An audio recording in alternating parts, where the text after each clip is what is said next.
Time पे निकला है वरना नहीं पहुंचते। बड़ा मसला हो गया।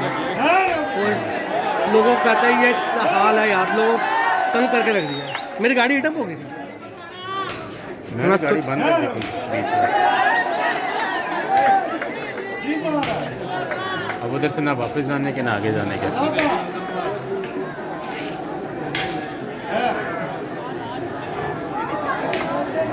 हम टाइम पे आते थे वहाँ के बैठते हैं, तो अब टाइम ही था वो बंदे फोन करते हैं।